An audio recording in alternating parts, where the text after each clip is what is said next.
New Orleans is a war zone. Parts of the city are in flames. The firemen carry weapons, worried about the gangs. Refugees wander the streets. Thousands of soldiers have arrived. Their orders are to contain the chaos. But the looting continues. The city's mayor blames Washington for not doing enough.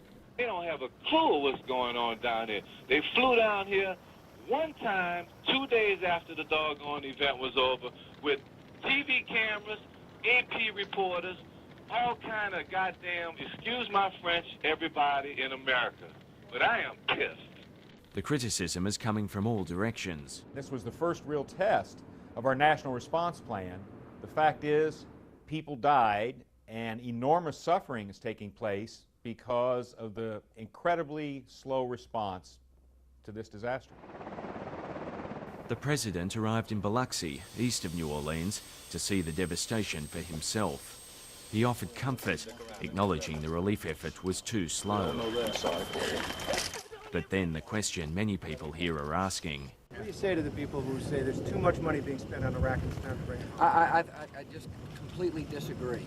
We've got a job to defend this country in the war on terror, and we've got a job to bring aid and comfort to the people of the Gulf Coast, and we'll do both. At the Superdome, most of the people have moved outside. Those who remain inside are angry. We're living like pigs in here. The conditions are appalling. The artificial turf is a cesspool. In a minute, we're going to be eating each other. The aid effort is picking up. It's America's biggest relief operation since the Civil War, and the first major delivery of food and water in 5 days. Helicopters are lifting the sick and the tired out of the city, but they're not doing it fast enough. Ordinary citizens are coming to the rescue. These men have donated their time and boat. We was in an area where the water was real bad up to the rooftops, and there was, you could hear voices in the roofs. We'd pull up, chop holes in it, cut with the chainsaw, with axes, and get the people out of the roofs. The people that have been there for 3 days, they had garden hoses tied around them to support them from the rafter. Unasked and unpaid, they search for survivors. They've saved dozens of people.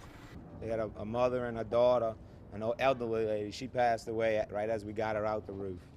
And the daughter, she made it. They know the risks. Rescuers are not always welcome. We're not really scared, but we brought her for protection. After we heard what happened in the city last night, they shot a man in the head, took his boat. We hitched a ride and ventured into the sunken city on a rescue mission. It's a surreal sight.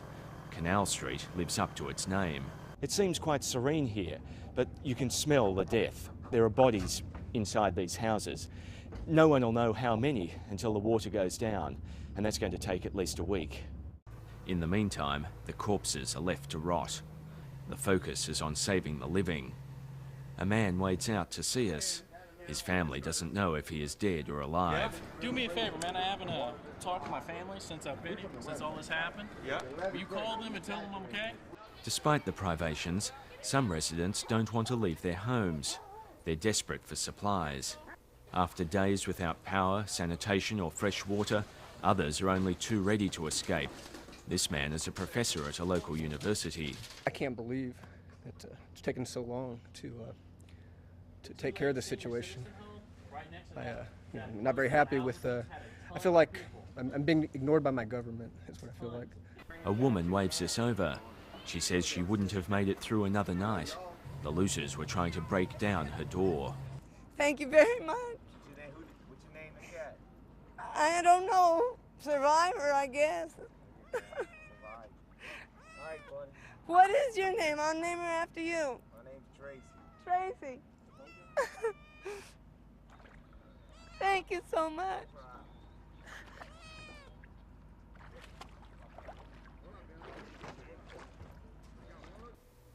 They walk away, not knowing where they are going or when they will return. Mark Simkin, ABC News, New Orleans.